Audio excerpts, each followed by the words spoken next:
পশ্চিমবঙ্গে আগামী সোমবার থেকে কার্যকর হতে যাচ্ছে বহুল আলোচিত গুন্ডা দমন আইন।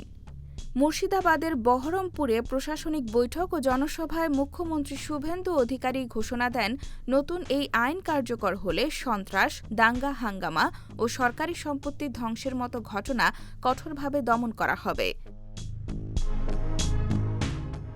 West Bengal public safety and control of anti social activities bill ২০২৬-এর আওতায় সন্দেহভাজন অপরাধীদের ১ বছর পর্যন্ত আটক রাখার বিধান রয়েছে।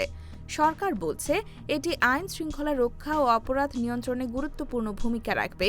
তবে মানবাধিকার কর্মী ও বিরোধী দলগুলোর দাবি, এই আইন নাগরিক স্বাধীনতার জন্য উদ্বেগ তৈরি করতে পারে। জনসভায় শুভেন্দু অধিকারী বলেন, আন্দোলনের নামে ট্রেন, বাসে আগুন, পুলিশের ওপর হামলা কিংবা সরকারি সম্পত্তি ভাঙচুর আর সহ্য করা হবে না। পাশাপাশি নারী ও শিশুদের নিরাপত্তা নিশ্চিত করতে কঠোর পদক্ষেপ নেওয়া হবে বলেও জানান তিনি।